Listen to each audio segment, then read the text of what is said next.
Welcome to another highly questionable week. Happy Memorial Day. Dan is out fulfilling his dream as a backup dancer in the Justin Timberlake tour. I'm Izzy Gutierrez. This is his father, Gonzalo. That's Frankie Isola. Frank, what do you like on the show today?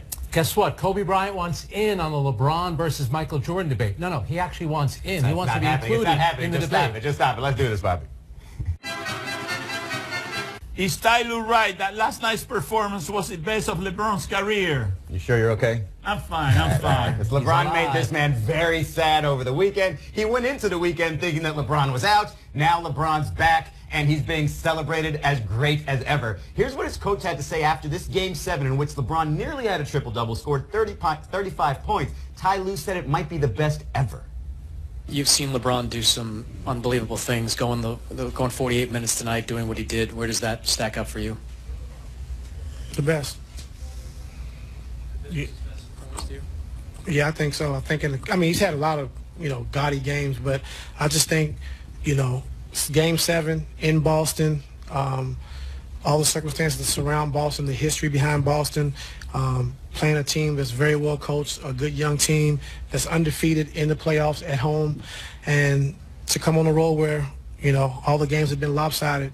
Both home teams have, pretty much been in great shape at home, and to come here in a hostile environment, Game 7, Eastern Conference Finals, this and Game 7 of the NBA Finals in 2016, right there.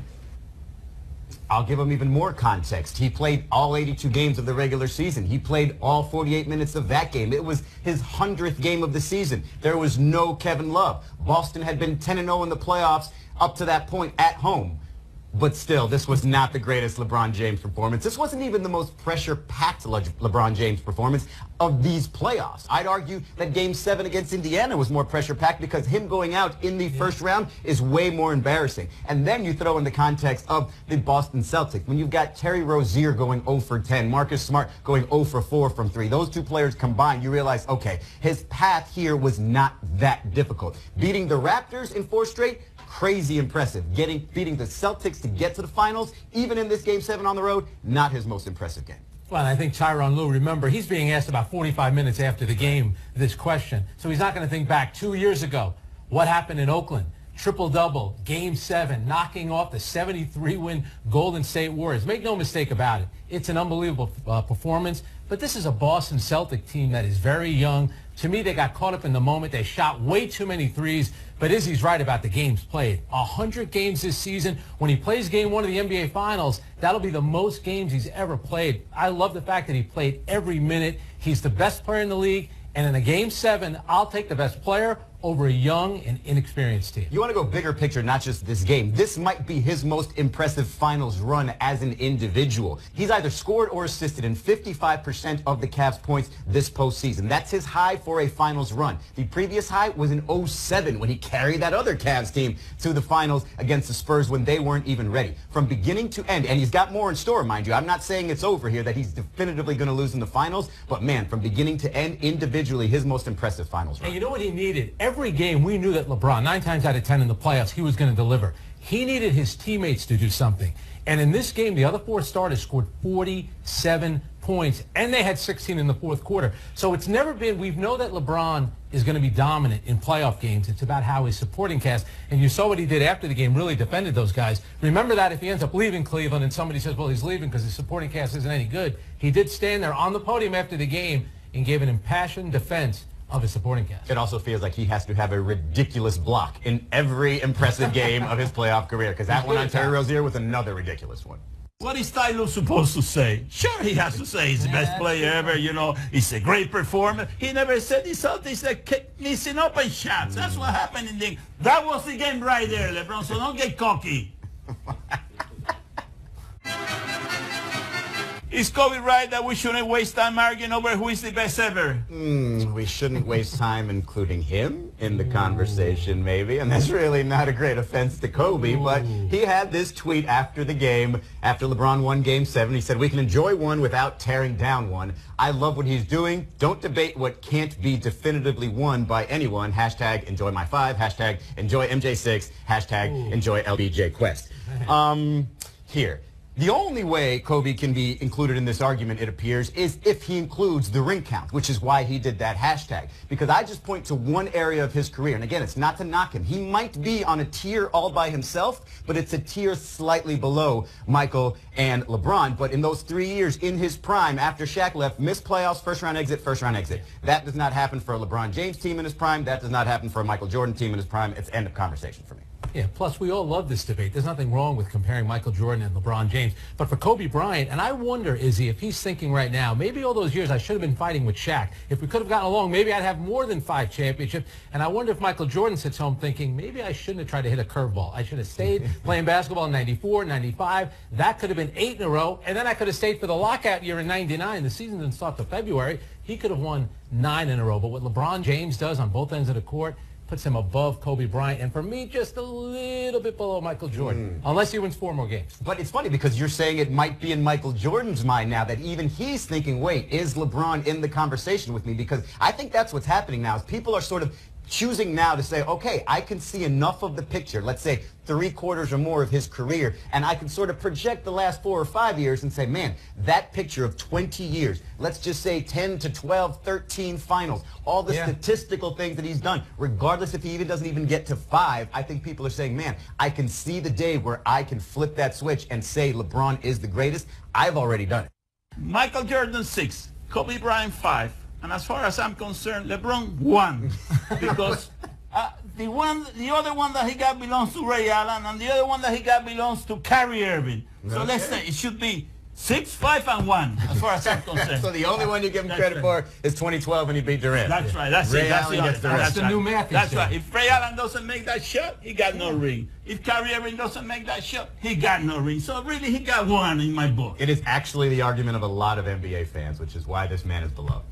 Papi has spoken. 1, you got 1, LeBron. Don't get cocky. Are you convinced the Celtics will dominate the East in the years to come? Well, I know you would like that, as long as LeBron doesn't join the Celtics here. It does seem like they have this potential. I mean, look at the team that they put together here. Almost got to the NBA Finals. Has Jason Tatum emerging as one of the best players in the league. Jaylen Brown, a really solid starter.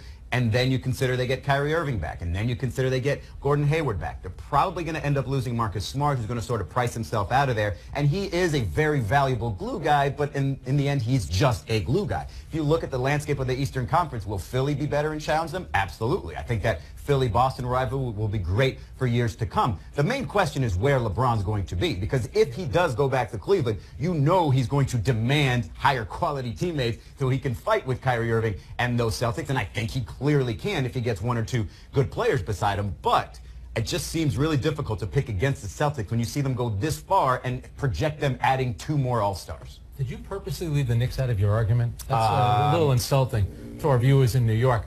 Here's the thing about the Boston Celtics. Can you tell me that Kyrie Irving is going to be healthy? That's the key, because last night in that Game 7, you needed a special player. Cleveland had one. Boston didn't have one. So when they're jacking up threes, Kyrie Irving could have been the guy to get to the basket, convert a layup, draw a foul. So I think really for the first time in the playoffs, the inexperience at point guard, and take nothing away from Rozier. He was a revelation during the playoffs. He was terrific. But in Game 7, you needed a special player like Kyrie Irving. Tatum, terrific. Jaylen Brown, terrific. They have assets. Danny Ainge, we know he knows what he's doing. But a lot of it is Kyrie Irving's health and what happens to LeBron James. If he goes west, the Boston Celtics, along with every other team in the Eastern Conference, will throw a party. I think a better question for Boston might be who ends up being your superstar, who ends up being your go-to guy. Is it Kyrie or is it Jason Tatum 2-3 years from now when he's really felt out the league and gotten his game tight? I think that's probably a better question, but I do think they're going to dominate for a while. Right now it needs to be Kyrie Irving. 2 more years, you're right. It can be Tatum, but right now it needs to be Kyrie.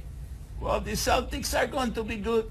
Philadelphia is going to be good. And don't forget another team that is on the rise, the Miami Heat. So don't get cocky, LeBron. Don't you get cocky for a second. You know what I mean? Can you get his comp tickets? That's right. Got to mention the Heat. Is his Rocket season already a success even if they lose tonight? Oh, man. So apparently Chris Paul is a game-time decision. It's really doubtful he'll play tonight. And it seems to set up the Rockets to have a pressure-free home Game 7 where you just say, hey, put it all on James Harden. If we come out of this, great. We're going to get to the finals, and we take down Goliath. If we don't come out of this, fine. We'll come back into it next year, maybe add another piece and say, hey, we are legitimate championship contenders. But, man, it's really hard to say that they can win this game tonight. The way James Harden has played, the way they've relied on CP3. But I will say this.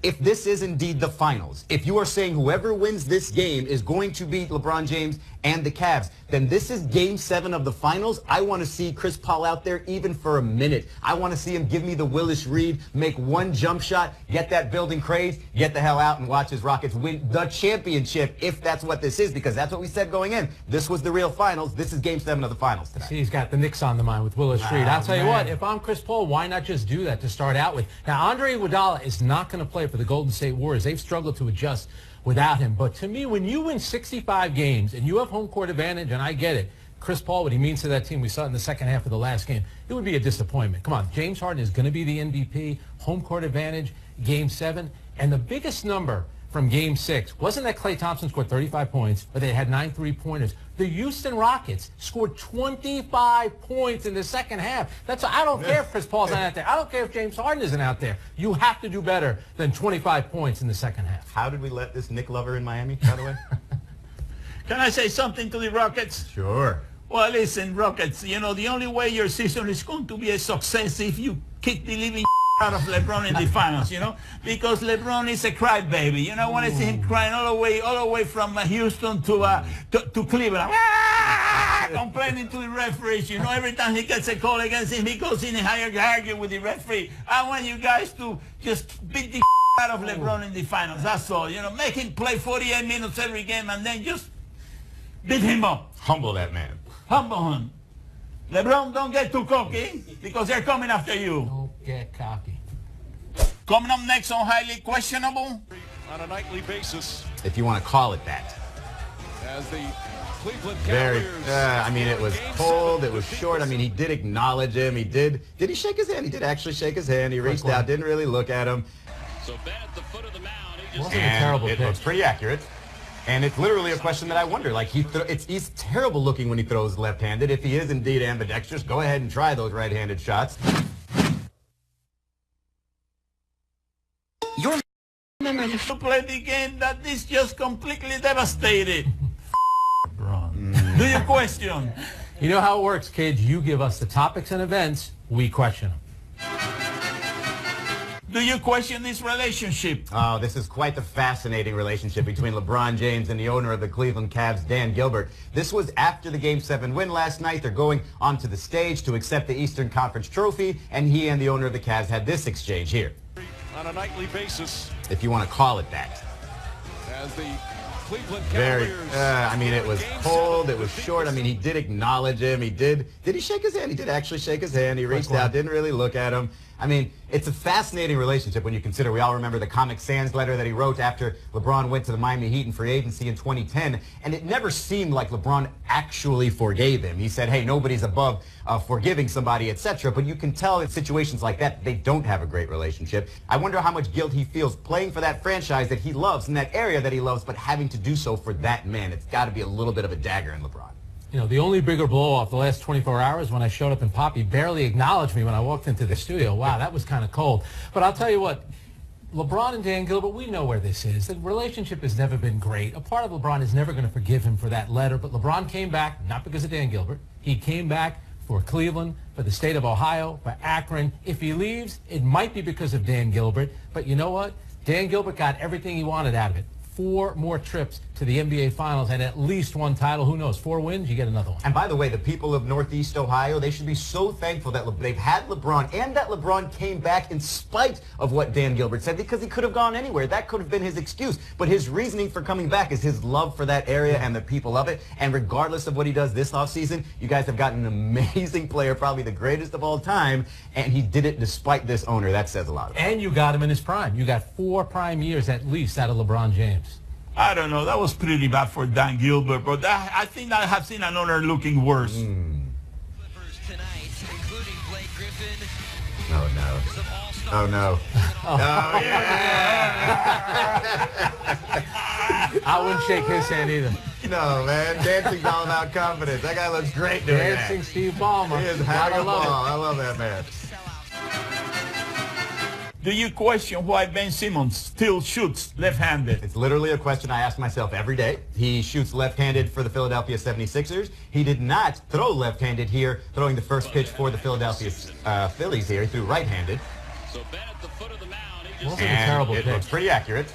And it's literally a question that I wonder. Like, he's terrible looking when he throws left-handed. If he is indeed ambidextrous, go ahead and try those right-handed shots because the left-handed ones aren't working. And that's about three-point range. So think about it. This year for the Sixers, he was 0 for 11 on threes. So maybe try it right-handed. He needs to do something because his shooting just not good enough, especially when you compare it to a couple other rookies. Donovan Mitchell, Jason Tatum, needs to get better. Huh? That makes me wonder. Maybe Wilbon is left-handed. Oh, man, every chance we get with this. That's right. I know he tucked in that jersey with both hands. I'll tell you that. Do you question what the bleep is up with Enes Kanter? Also literally a question I ask myself every day, which is why I follow him on Instagram. And here was his latest Instagram post, which made you scratch your head. What is that? What? What is that?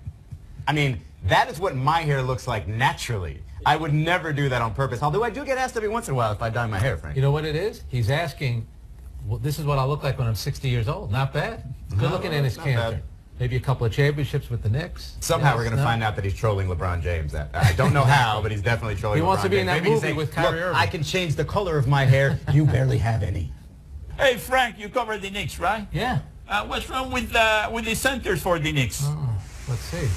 Oh, boy. There's nothing wrong with that. That is a beautiful blonde beard by Joakim Noah. You know what it is? And Too I much don't- time on their hands because they're not playing A basketball. lot of time in his hands. I feel like the person filming this is probably Phil Jackson. Tell me I'm lying. Well, he gave them the money. Yeah. Maybe he's the camera crew as well. Similar interests. It's that. Highly questionable. This broadcast from the Clevelander Hotel on beautiful South Beach, Miami. Time to play the game that can't believe I have to work today. See? Or no? It is unbelievable that Dan gets a day off and you don't. You tell us what to watch on TV tonight, we'll tell you if we're intrigued. I'm glad I remembered to do it the right way. Tonight on NBC, Game 1 of the Stanley Cup Final, Capitals and Golden Knights.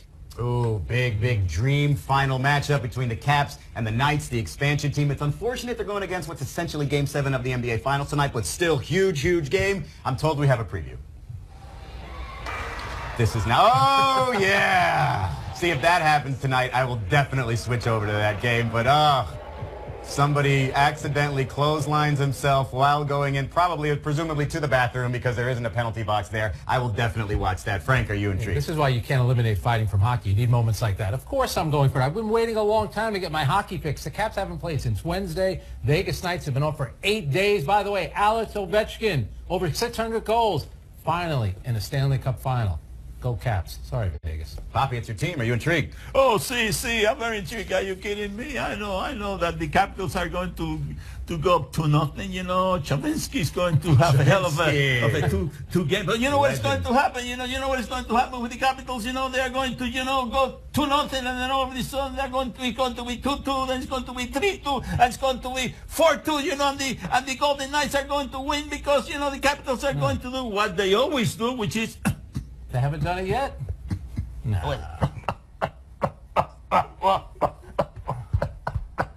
I think he's being serious. No, I think he's totally not. All right, he's fake. Let me know when you're done here. Man. In Kinston, North Carolina, the Frederick Keys and the Down East Wood Ducks.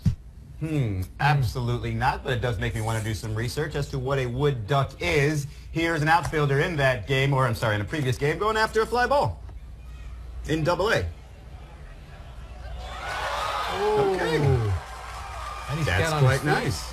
And the wherewithal to get that throw in. He knew exactly what he was doing, right from the start. Man, I love those little fences. He should have hurdled it, though, completely.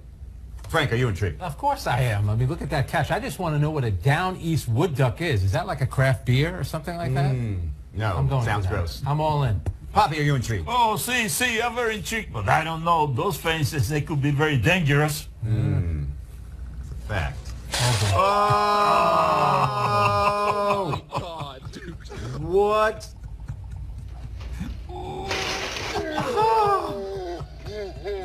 what else It would happen? almost feels like it was intentional. Yeah. That's all the time we have for today. Thank you for watching. Thanks for watching. Unfortunately, Dan's back tomorrow. I'm sorry, Frank. I didn't welcome to the show. Welcome to Miami, Frank. Thank you. No, Oh, come on. You see? Shahid, Mr. Rookie. That one.